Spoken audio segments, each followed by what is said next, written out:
Be sure you're listening right now because we're going to break down what happened on Saturday night. We welcome in Ben Aude, of course, the BA Coaches Show, among other things. And Ben is with us every Monday during the season at 8 a.m. Good morning. Good morning. How are you guys doing today? Good. How are you doing? I understand you were at the game physically on Saturday night.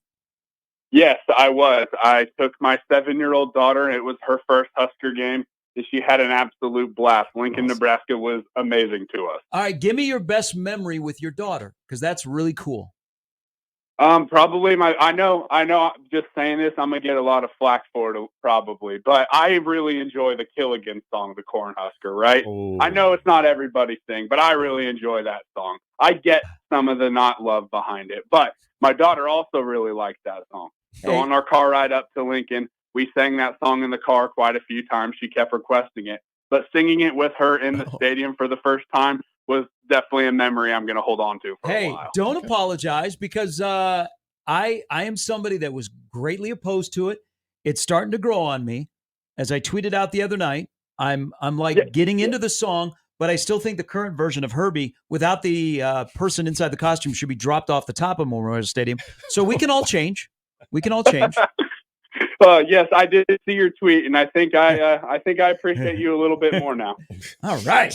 Well, that's cool, Ben, that you got to take your daughter. Hey, let's there's a couple of different emotions out of Saturday night. And emotions that are after a 34-3 victory where you covered and you look at the box score and you're like, geez, they were efficient on offense and defense. They made some adjustments. Let's start on that side of the ball. Why do you think Northern Iowa was successful on offense compared to the first two offenses that Nebraska has played this year? Well, I think part of it comes down to the style that they're going to run. I think that plays. I mean, they're a very good running team. Now, granted, they're not playing a ton of great defenses, but I think ultimately what the 3-3-5 defense can end up being against these run-heavy schemes is a lot of bend, don't break. And that's kind of what we have seen. That's what we saw on Saturday, right? So, yes, I'll tell you right now, in the stadium, I was a bit disappointed and how the defense was going, just because, again, like that 10-minute drive to start the game, I was like, wow. I'll tell you, in the stadium, I was like, dang, this isn't looking good. Now, I went back and watched the TV copy yesterday because I'm a nerd and I like to do things like that. So I went back and watched it, and I feel better. Now, do I still think it was a great showing by the defense? No, I'm not going to make that argument. But bend but don't break, and you only give up 3 points. It's hard for me to be too upset about that.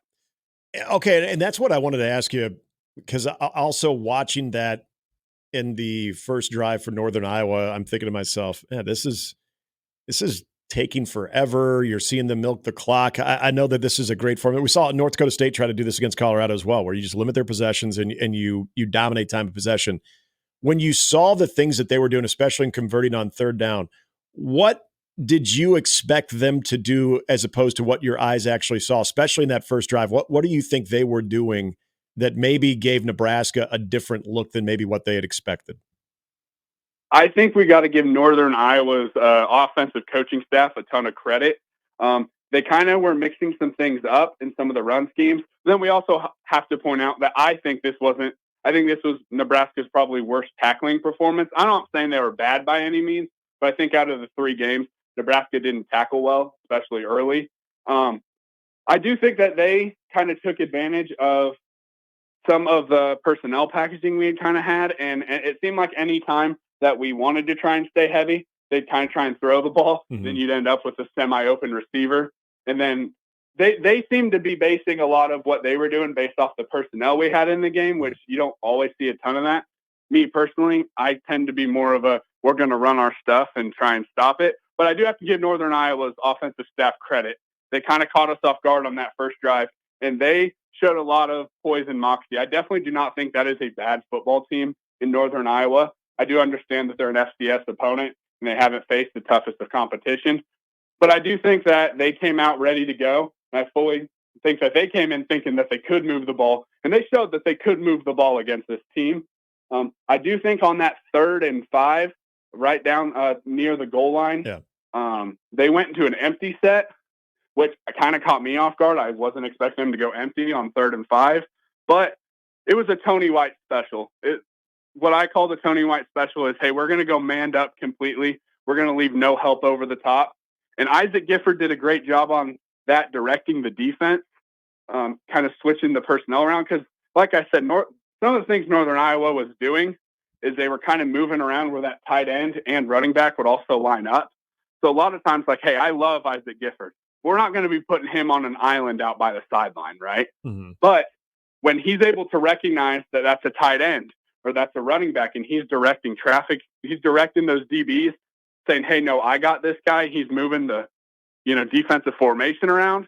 He did a great job directing that, so it kind of makes more sense. So that's when Buford ended up in a one-on-one towards the end zone, knocked that away. And I think that was a very good situation set up by Isaac Gifford there. So 20 points in 3 games is all this defense has given up.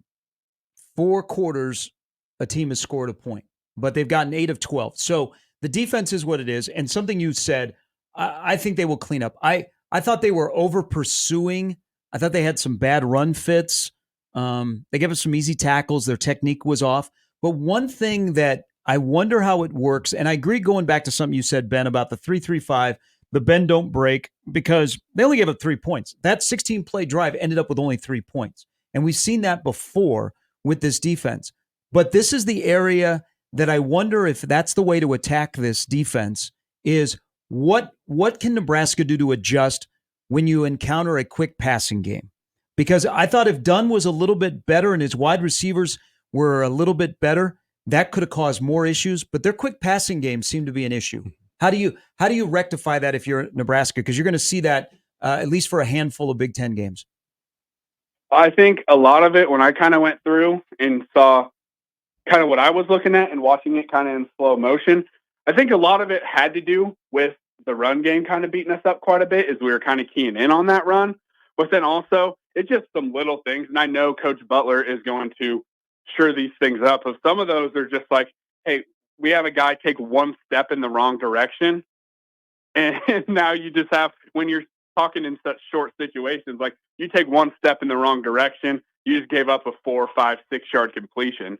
So I think those things can definitely be shored up. But I do think, I mean, like you said, the run fitting wasn't great. So I think there was some overcorrection by the player side, not necessarily by the coaches. We just ended up with some open receivers that were definitely not obviously supposed to be open. But again, I think Northern Iowa did a great job game planning that. And ultimately, I mean, like we both have said now, like it's going to be a bend but don't break defense. So they're going to be willing to give up some of those short completions by the time you get down to the goal line. So I do understand what you were saying, but I think that's kind of how, I mean, that's why a lot, like Coach Rule said, they're kind of switching to some more like match quarter systems, and they ran a lot more cover 2 through the first 3 games. I could be wrong, but it seems to me they ran more cover 2 through these first 3 games than they ran all of last year. I'm not mad about it. It's just something that kind of caught me off guard a little bit. But with those systems, I think you're going to be giving up a little bit more short yardage completions. So I think that's just something you're going to have to kind of live with a little bit in this bend don't break.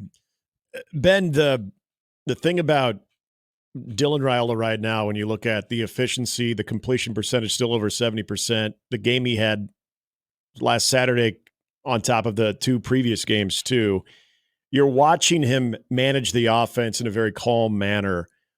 What do you feel has stood out about him so far in that process, but also what this offensive system is doing to make this all come together to where at the very least you're getting efficient quarterback play, and that is showing up on the scoreboard as well?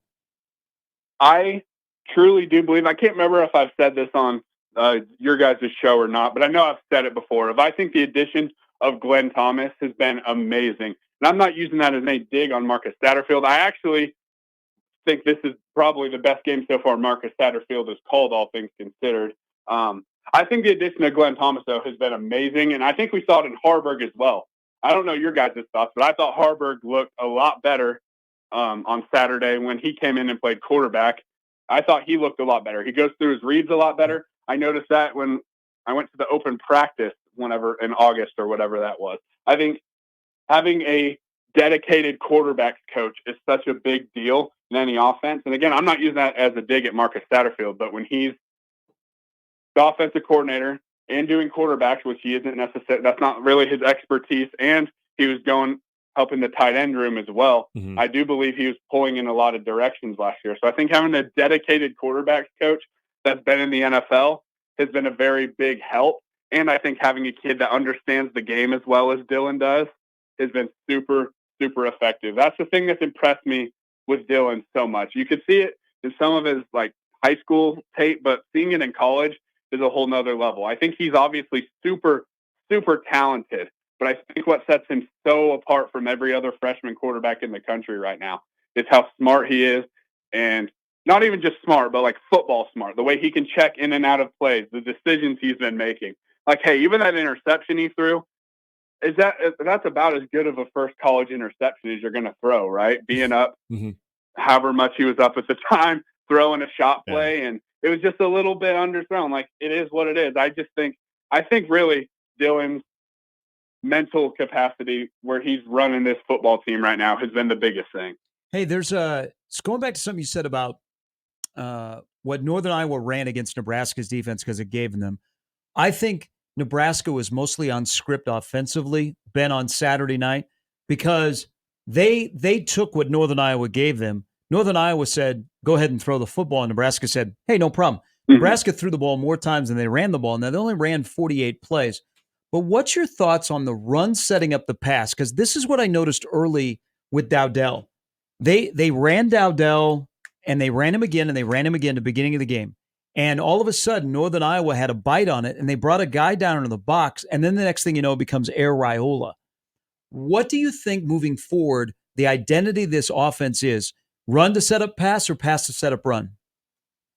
I do think it is still run to set up pass, just because that is kind of what we've seen from Marcus Satterfield in his previous stops.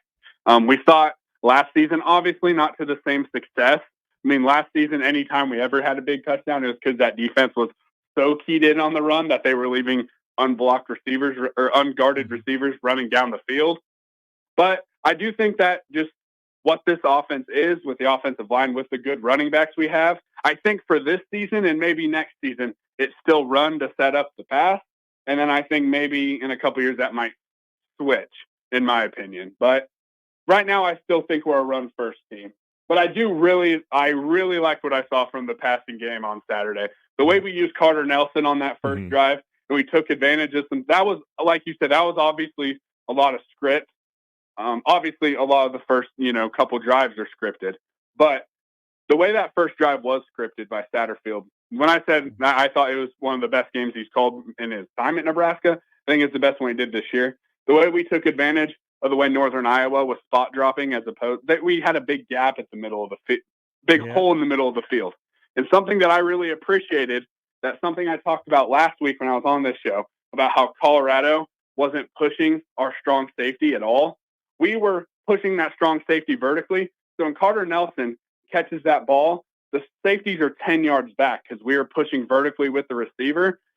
So that's just things that I like to see. Those are kind of the things I geek out over is, hey, something Colorado didn't do good. We just did really good. And I thought that was very good play calling and good play design, pushing that strong safety, and then giving a huge hole for Carter Nelson to catch that ball, huge window, and first touchdown of the boy's career. Hey, isn't it nice to have a quarterback that can layer throws so that you can use the middle of the field? Because that's what Dylan's touch on that 10 to 12-yard throw is pretty impressive. Because you don't see that with young quarterbacks that are that precise. Yeah, I 100% agree with you. That is super, super nice. It's something that we haven't seen in a long time. Off the top of my head, I can't remember the last time we saw that. I might even be too young to see someone that has done it this effectively, if that makes sense. So it is very nice. Ben, I don't want to play the role of sports psychologist, but I do want to go back to something that Matt Rule was talking about with special teams on Thursday.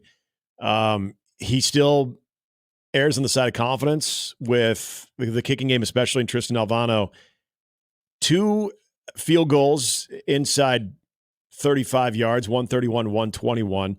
There was a moment early in the game that they go for it and they don't get it. They could have Probably opted for a field goal, but not necessarily in the range where your confidence in. But the ability to just see the ball through the uprights there in the third quarter, and mind you, a little bit lower leverage situation, could that be something that, again, just putting ball to foot, had new long snapper as well, all those things, could that mean something going forward for Tristan Alvano and trying to get him into kind of a consistent groove? I sure hope so. I can't say 100% for sure, but I really sure hope so. I also was a little bit, I don't even know if surprised, but when we went for it on that fourth down, I didn't think that was a great sign of confidence in the field goal unit. To me, that I kind of saw that as a little bit of a vote of no confidence, but I do think it was good to go see him go out there and make a couple easy kicks. I thought that was good. That helped at least a little bit of confidence. I was very heavily on the Alvano train. I am not off the Alvano train, just kind of looking at the exit. But it was it was good. It was good to see the confidence of getting that ball through the upright. 2 for 2 on field goals. I feel fine. I feel good about it. I hope this is a better sign going forward, because in the Big Ten, we're going to need a good field goal unit. Give me a player and a position group that'll be the most important Friday night. I think I like this. I'll say the DBs. And the reason I'll say the DBs right now is because I don't think that they have been tested all that much. I think when you look at the teams that both Nebraska and Illinois have faced, through these first 3 games, I don't think either of them have played any fantastic team. I definitely don't think that either of them have played a team as good as each other, right? I thought the Kansas win was going to be really good after seeing what they did Friday night. I don't live too far from Lawrence. I'll say that was not a good showing. I don't feel as good about that Kansas team. So I think that DB unit is going to get tested a little bit. Yeah, I know that going in, Colorado had fantastic skill position players, but after going back and looking through that game again, I think we completely shut them down. I think the play design and just being able to know they were going to throw the ball all the time played a little bit of a factor in how well we did. So I would like to see how our DBs do against a little bit more of a balanced attack, but I think the best schemed offense we've gone against so far in terms of the passing game. Yep, I agree. As always, Ben, we appreciate it. Thank you. Fine stuff.